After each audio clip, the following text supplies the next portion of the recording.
Olá, pessoal, tudo bem?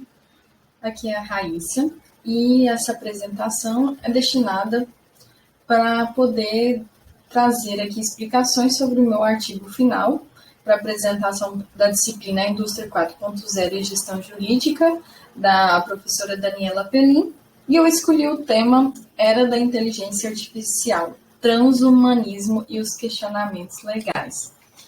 Então, aqui, começando com uma introdução, esse estudo ele tem por objetivo analisar essa relação entre o transhumanismo e o direito e vai discorrer sobre um dos maiores desafios para a bioética nesse século XXI, que nas doutrinas ele é batizado como o século da biotecnologia, que é a chegada da era transhumanista ou pós-humanismo.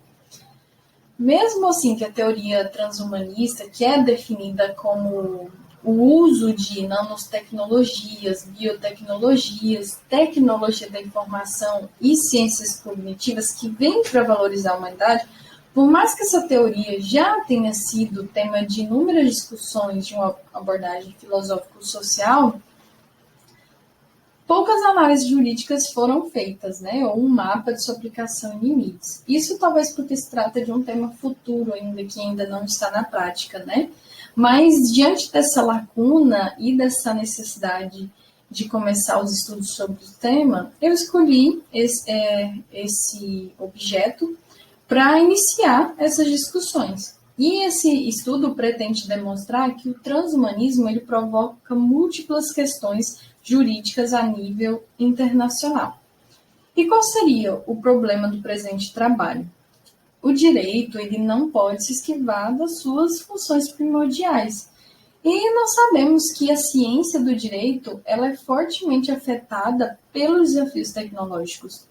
E aí, isso impõe à academia também um dever de desenvolver pesquisas capazes de clarear essas lacunas que surgem com os novos problemas. Então, busca discutir aqui quais são as problemáticas jurídicas já visualizadas, né, por ser um tema futuro, ligadas ao transhumanismo. E como o direito se reconstrói com uma visão de futuro distante para criar doutrinas, estruturas de governança sustentáveis, também protetoras e eficazes em torno de uma noção de pessoa em evolução, né? Como hipótese, vai ser demonstrado na primeira parte as implicações jurídicas do transhumanismo como uma ideia de que o possível conflito com o princípio da dignidade, também com o princípio da igualdade, ou também com a regulamentação da liberdade de expressão. E, numa segunda parte, pretendo demonstrar as consequências práticas do transhumanismo, que é sobre o intelecto, o envelhecimento e até a própria morte, né? E demonstrando, ao final, a necessidade de uma vigilância de forma imediata que a jurisdição precisa para acompanhar esses avanços tecnológicos. A metodologia do artigo se ampara no método de abordagem dialético e a técnica de pesquisa na documentação indireta, especialmente a bibliográfica. Iniciando então sobre o tema, trazemos aqui que o termo transhumanismo ele apareceu pela primeira vez em 1957 em um ensaio do biólogo evolucionista Julian Huxley, e em que ele descreveu esse trecho que eu coloquei aqui no slide, que eu vou ler para vocês. A espécie humana pode, se quiser, transcender a si mesma.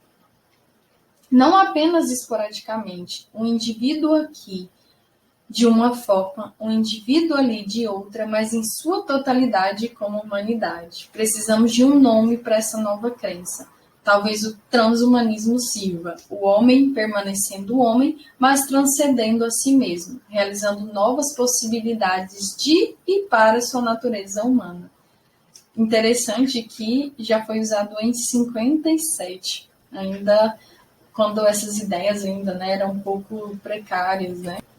E aí, avançando aqui, trazendo mais sobre a questão de conceituação do transhumanismo em si, ele poderia ser descrito de uma forma resumida como a filosofia distinta que considera a evolução humana que não deve ser mais deixada apenas para a mãe natureza, né? ou, em outras palavras, que a condição humana ela pode ser artificialmente melhorada.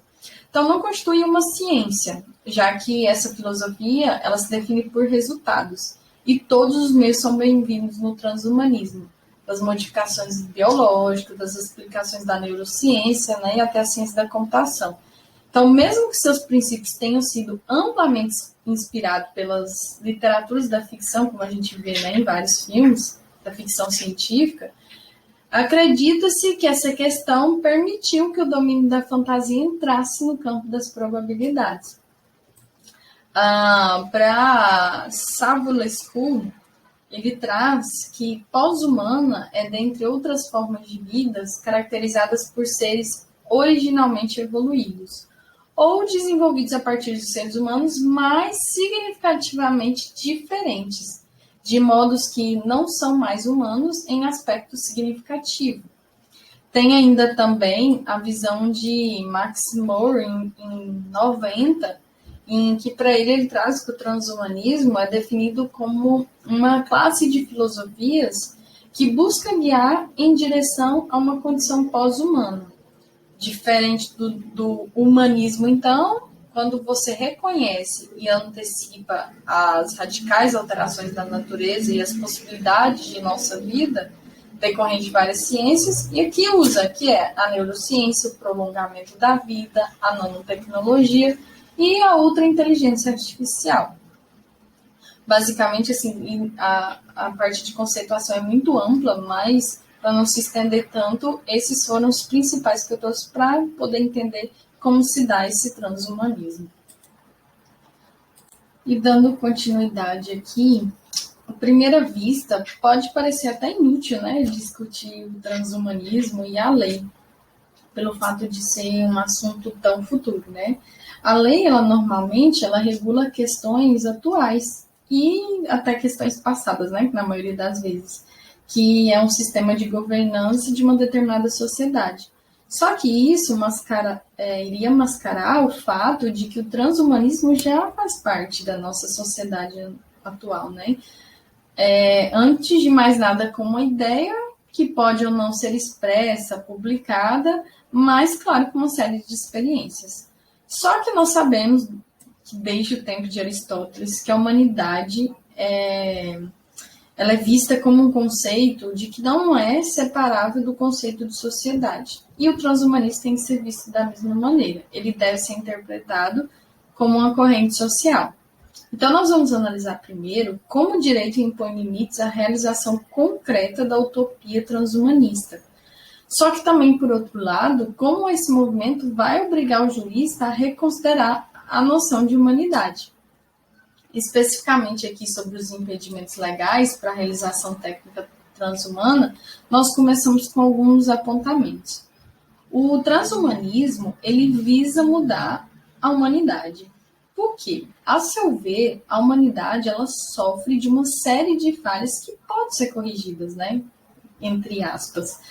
E para transformar a humanidade dessa forma, 4 ciências principais são chamadas a contribuir, não de forma separada, independente, mas juntas, que são, conforme traz Gregor Walbring, que são a nanotecnologias, as biotecnologias, tecnologia da informação e ciências cognitivas. Então, ao invés de adotar a análise tradicional de várias ciências transhumanas por categoria, parece mais interessante rever o conceito e as suas questões jurídicas com base em 2 características principais, que é a filosofia da transcendência humana e os objetivos de valorização do corpo. Então, o primeiro e mais óbvio jurídico e filósofo, princípio usado para supor as propostas do transhumanismo, é o princípio da dignidade humana.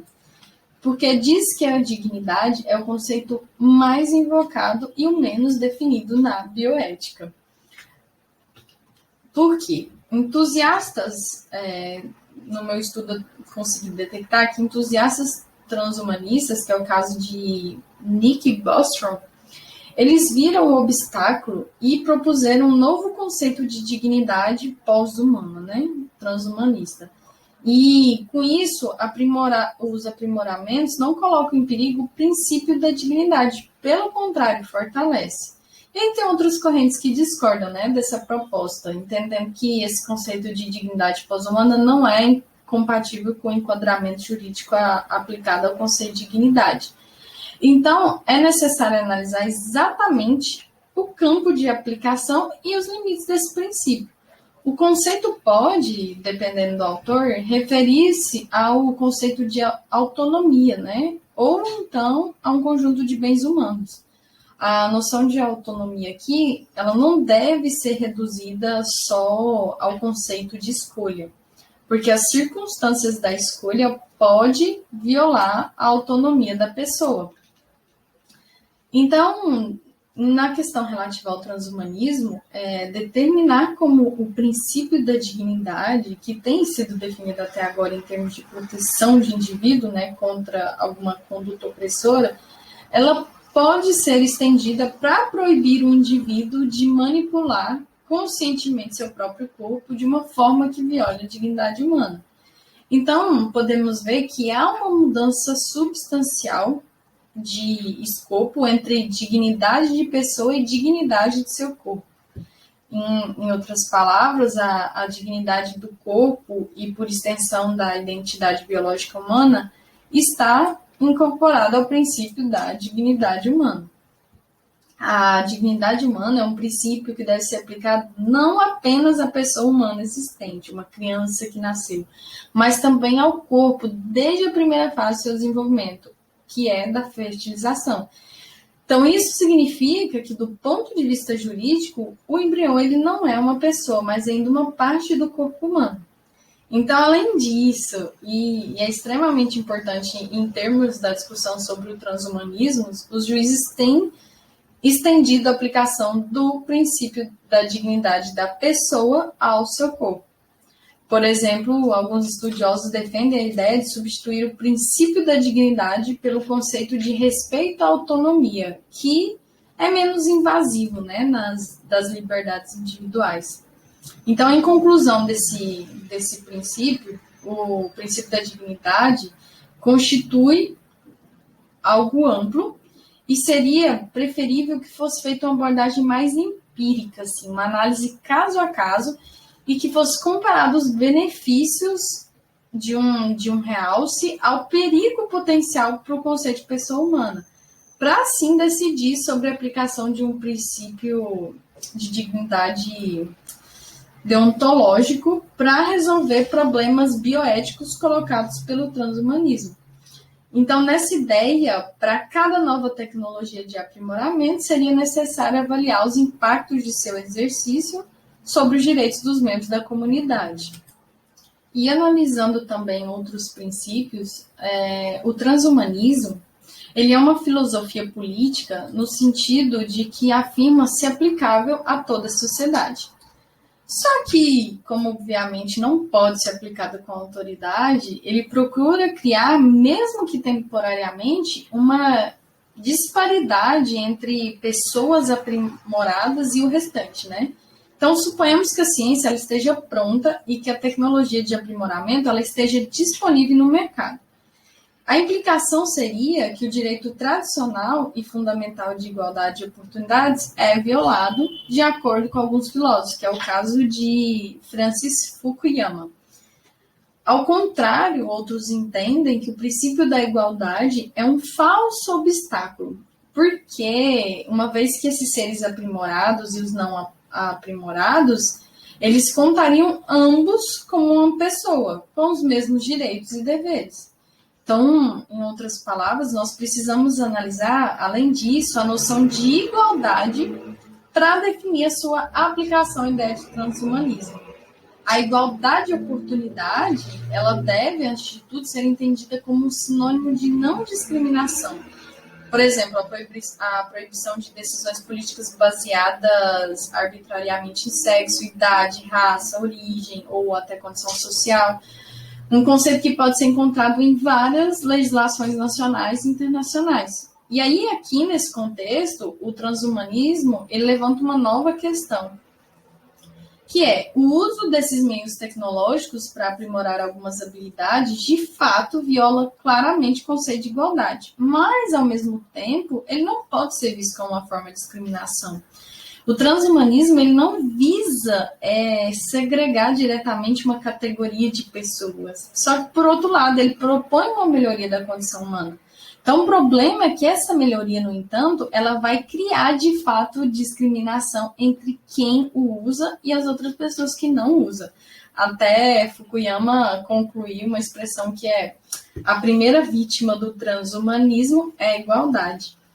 E essa oposição da pessoa aprimorada contra a não aprimorada tem sido caracterizada como artificial pelos estudiosos transhumanistas. Então, na verdade, na opinião deles, uma pessoa aprimorada, ela seria esclarecida o suficiente para não usar vantagem de forma a dominar o não aprimorado. Já outros transhumanismos insistem no ponto de que, eventualmente, a tecnologia ela seria barata para que toda a sociedade tivesse acesso a ela. Então, em conclusão a esse princípio, os melhoramentos biológicos e genéticos humanos, em termos do princípio da igualdade de oportunidades, elas não criam a rigor discriminação e podem mesmo ser considerados um direito.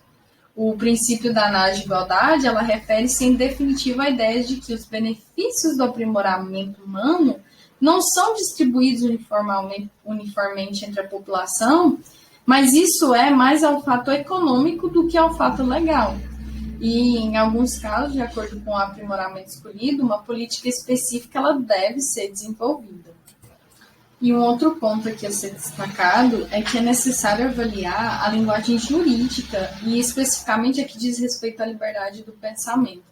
Esse direito humano já existe, né? E ele é definido como toda pessoa tem direito à liberdade de pensamento, consciência e religião. E inclui também a liberdade, né, de mudar a sua religião ou a sua crença. E a liberdade, seja sozinho ou em comunidade com os outros, em público ou privado, de manifestar sua religião ou crença, num ensino, numa prática, numa adoração. Só que, no entanto, até agora, encontrou uma aplicação muito limitada, já que, por definição, um pensamento ele deve ser comunicado para ser certificado. Então, a liberdade de pensamento é, de fato, incorporada à liberdade de expressão. Então, em nível fundamental, a liberdade do pensamento está relacionada principalmente a questões religiosas. Só que, no entanto, retoricamente falando, o conceito de liberdade de pensamento ele vai muito além de uma simples assimilação entre pensamentos, crença e religião. Ele significa a liberdade de ter em mente de ter uma mente que funciona sem interferências internas ou externas, assim como também o transhumanismo acreditam que podendo optar por ter com as interferências. Outro ponto que achei de relevância trazer são as questões levantadas pelo transhumanismo como solução. O principal paradigma transhumanista é transformar a humanidade por meio de melhorias, né? Então, vamos dar uma olhada rápida aqui nessas questões mais sensíveis do ponto de vista jurídico, que é o aprimoramento do intelecto, os processos antes de envelhecimentos e a negação da morte. O primeiro, que é o intelecto, nós sabemos que as pílulas mágicas que aumentam as habilidades cognitivas, uma interface neural, né, com serviço de memorização e processamentos, implantes biológicos ou modificações que já estão sendo implementados, eles propõem, ou pelo menos pretendem propor, né, uma forma de aprimorar a inteligência em um futuro próximo. E isso é uma característica da filosofia transhumanista, que ela separa a pessoa do seu corpo e assim vai transformar o corpo em uma ferramenta. Vamos usar aqui um exemplo que é notório, até o exemplo que vou dar aqui é de uma sala de aula que você vê ali um aluno com o celular, ele não consegue se desconectar do celular. Ele deixou de ser um dispositivo por direito próprio e passou a fazer parte do corpo, né? Então, alcançou um status de extensão do corpo. E agora vamos imaginar um aluno que esteja equipado com uma interface neuronal ou uma droga com propriedade de aprimoramento cognitivo, né? haveria o quê? Um alto nível de dependência. Em 77, Heidegger já afirmou que a essência da tecnologia moderna está no enframing, que é no sentido de destino e perigo. Ele quer dizer que a tecnologia, ela disfarça a proximidade do mundo que se aproxima na coisa, né? E suas palavras certamente poderiam ser úteis como uma demonstração de conceituação ingênua de tecnologia que é adotada pelos transhumanistas. Então, em resposta à questão da dependência à tecnologia, o princípio da igualdade que a gente falou aqui antes, não possui a segurança jurídica para reger o assunto. Passando agora para outro ponto de envelhecimento, o envelhecimento ele se tornou uma patologia. Então, juntamente com a valorização da inteligência, o combate ao envelhecimento, que é visto como comparável à morte, é um dos primeiros objetivos transhumanistas. Objetivo que eles justificam com o pressuposto de que esse é o aprimoramento que a humanidade sonha em adquirir de forma consistente ou não, né? A tecnologia anti-envelhecimento, ela tem progressivamente deixado de pertencer à ficção científica. Só que, trazendo do ponto de vista jurídico e político, uma sociedade sem envelhecimento, ela poderia parecer mais com uma distopia, né? Porque, obviamente, não existem leis que proíbam as pessoas de viver mais e com mais saúde. Pelo contrário, até tem o direito à saúde que é reconhecido internacionalmente. Só que mesmo que alguns estudiosos discutam a pertinência da sua inserção na norma jurídica, os mecanismos da sociedade, elas baseiam-se no pressuposto implícito de uma renovação de geração e de que, por exemplo, o período de aposentadoria de um indivíduo será mais curto que a vida ativa, né? Então, dá para notar que existem muitas preocupações práticas, sociais, econômicas e morais, e leva alguns estudiosos à conclusão que a pesquisa contra a idade deve ser limitada. E esse, acredito que é um dos maiores óbices de dificuldade agora que vai ter nas questões legais referente ao transhumanismo. O outro ponto que é a morte, que eu posso trazer aqui como uma forma de combater a idade, em uma última instância, né? A morte, ela é também simplesmente substituir partes do antigo corpo humano por substituições biológicas ou artificiais.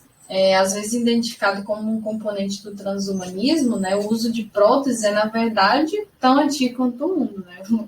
Os aspectos legais da questão são bem conhecidos e, por exemplo, não é possível, na maioria dos países, confiscar uma prótese instalada em uma pessoa, porque já alcançou a extensão, já alcançou o status de parte do corpo humano.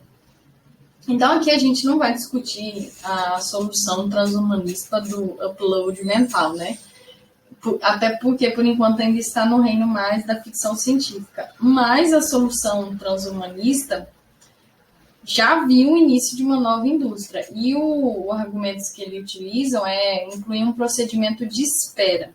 E significa que uma equipe médica ela restaura artificialmente a circulação sanguínea e a respiração, usando técnicas semelhantes à ressuscitação cardiopulmonar, que assim que é possível, né, após o coração parar. E aí, essas questões já chegaram internacionalmente aos tribunais, por exemplo, na França. Na França teve um caso de corpos refrigerados de um casal que eram apaixonados por tecnologia criogênica. E aí foram mantidos num depósito no porão. A administração pública ela deu liminar ao filho para proceder ao enterro decente, né? E aí o tribunal, em primeira instância, julgou o filho aplicando a legislação nacional lá da França relativo à eliminação de cadáveres. Só que o Supremo Tribunal reverteu essa decisão e substituiu por um raciocínio em duas etapas. Em primeiro lugar, em virtude do artigo 9º da Convenção Europeia de Direitos do Homem, que a vontade do casal é considerada a expressão da sua fé e pode prevalecer sobre a legislação natural sobre a eliminação de cadáveres, né? E, em seguida, ele acrescenta que o exercício desse direito humano é limitado por questões de ordens públicas e, portanto, uma legislação nacional que autoriza apenas a cremação ou sepultamento como forma disponível de descarte de cadáver, corresponde à política de saúde pública. Então, por consequência, é desproporcional à limitação dos direitos humanos. E aí, em continuidade aqui nesse assunto, qual que é o maior objetivo da vida humana, né? Seria evitar a morte e poder viver mais com qualidade. E com isso, cada órgão que falece poderia ser trocado por um órgão biônico que, além de proporcionar viver mais tempo, traz qualidade de vida. Essas imagens que eu trouxe aqui é de um exemplo de uma empresa francesa chamada, se não me engano, Carmack, que ela tem colocado um coração artificial. E esse coração artificial é a válvula motriz da espécie de medicina moderna, né? Inúmeras pessoas morrem de doença cardíaca. Então, o que foi a ideia deles? Fazer algo sobre o coração. E aí, esse aqui é uma imagem de um coração artificial e eles desenvolvem até uma tecnologia por Wi-Fi, em que você pode, por exemplo, quer fazer uma maratona, você controla os batimentos cardíacos para conseguir fazer essa maratona. Quer meditar, consegue controlar os batimentos cardíacos. É algo muito interessante que já está se tornando, né, realidade entre nós. Então, por isso, como conclusão, o estudo ele afirmou que toda essa filosofia do homem contra a natureza, que primeiro controlando, depois transcendendo, faz parte da civilização ocidental. E mesmo que na discussão sobre as consequências jurídicas do transhumanismo, primeiro com uma ideia ambígua e controversa, depois como um conjunto de aplicações tecnológicas práticas, elas servem como incentivos para as reformas legais. E as análises agora, elas mudaram mais para a questão práticas. E como foi visto aqui de uma forma mais rápida, assim, mais breve, já está se tornando realidade entre nós e por isso que o direito ele precisa acompanhar a evolução dos avanços tecnológicos para não acontecer como ocorre aqui hoje no Brasil, que o avanço está sempre, o direito sempre, o avanço tecnológico está sempre à frente e o direito sempre atrás. Bom, esse foi o tema escolhido por mim, espero que tenha sido interessante. Aqui estão as referências que utilizei para o estudo. E é isso. Obrigada. Amei a disciplina, muito instigante. Obrigada, professora, por cada ensinamento.